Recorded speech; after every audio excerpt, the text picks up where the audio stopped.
One of those overseas departments that was linked very closely to the slave trade was Martinique, and that is the focus of our ENTR segment. We say hello to Renée Bertini. You and your team have been to the French Caribbean island, and you've been looking at how the situation is today there.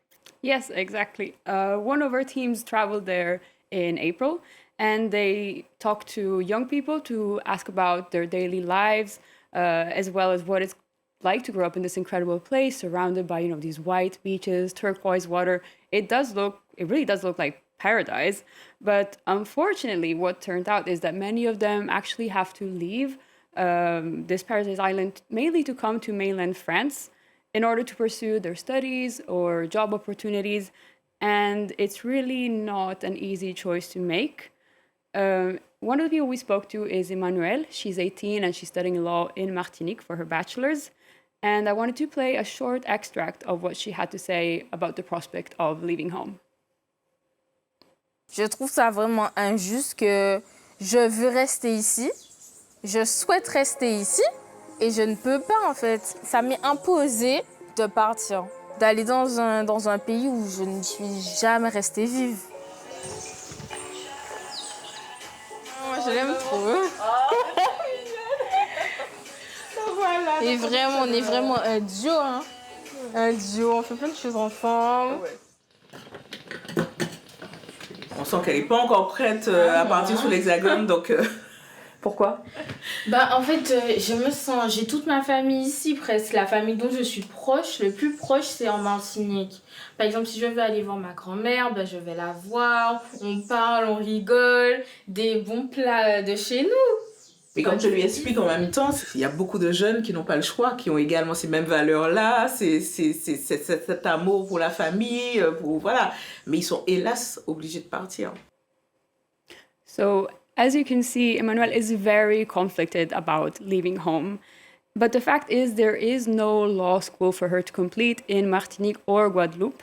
So eventually, if she does want to become a lawyer, she will have to come to mainland France. Mainland France, that's the specific destination. Exactly. And, the reason for that is we have to start from the premise that France is one of the few European countries that still has overseas territories with whom it has complicated colonial histories, right? Martinique is one of them, so all of the inhabitants of Martinique have full French citizenship and should be able to have access to anything that a mainland France citizens should have access to. Yeah, it's got the status of a department, not a territory, which means it's the same as any other department, those counties that you have across France. It's the same as living in Bordeaux or Marseille. Right.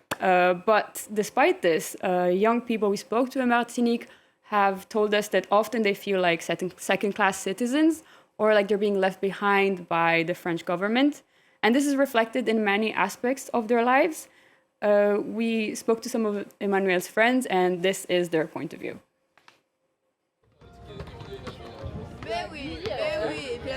J'ai estimé qu'on est tous français, normalement, on a tous la carte d'identité, donc on devrait tous avoir les mêmes chances de pouvoir réussir et de pouvoir faire le métier dont on a envie. C'est vrai que sur un territoire insulaire, c'est petit, il y a moins d'offres d'emploi qu'en hexagone parce qu'il y a moins d'entreprises, c'est sûr, mais c'est triste quand même qu'on soit toujours un peu mis à part.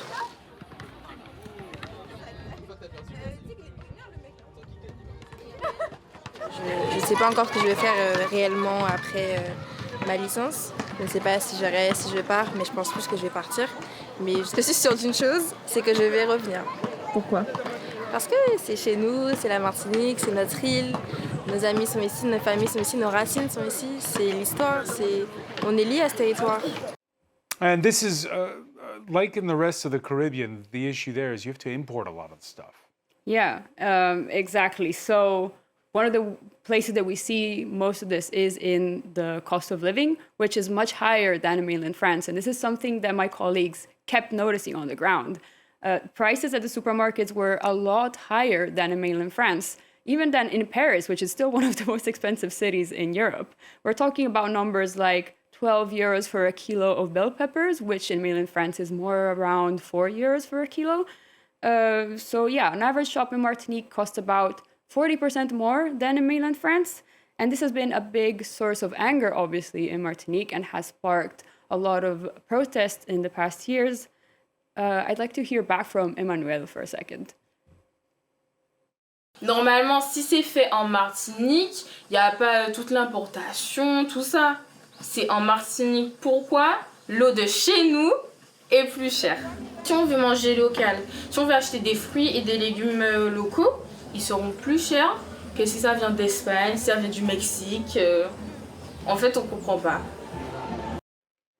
And we've seen cost of living protests several that have boiled up several times over the past years. Renée, again, it's this question of do you feel French or not, right?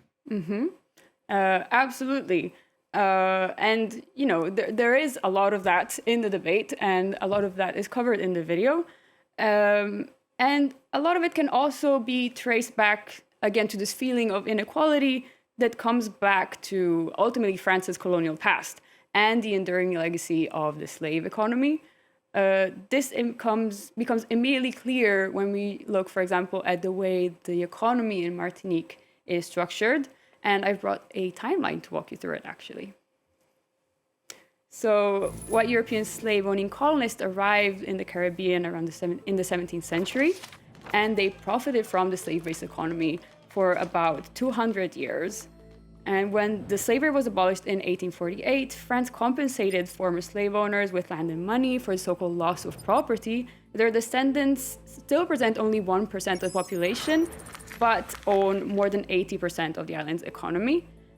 One of the groups representing this is the Bernard Ayot group, and it's one of the companies that's been accused of inflating prices by artificially adding steps in the supply chain.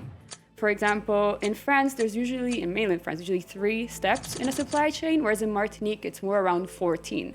And obviously, each extra step will be added cost for the end product.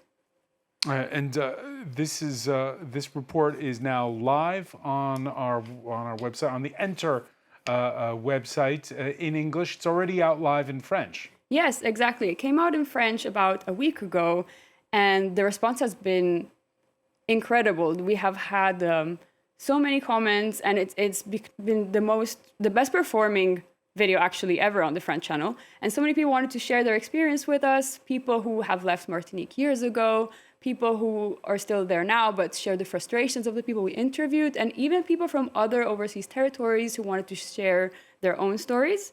And as journalists, it's really nice to be able to see the impact of our work and to be able to exchange with our audience, which is one of the nice things of working on social media, actually. The English version is out now. It just came out this afternoon. So if you want to share with us what you think about the video, please go and comment. We'd love to hear from you. And the best place to find it is the ENTR YouTube channel. Exactly. So to find the English version, that would be ENTR space EN. We cover a wide range of topics: geopolitics, culture, society, and we focus on young people in Europe. So if you like our Martinique story, make sure to check out the rest. And to subscribe. Renée Bertini, many thanks for that report.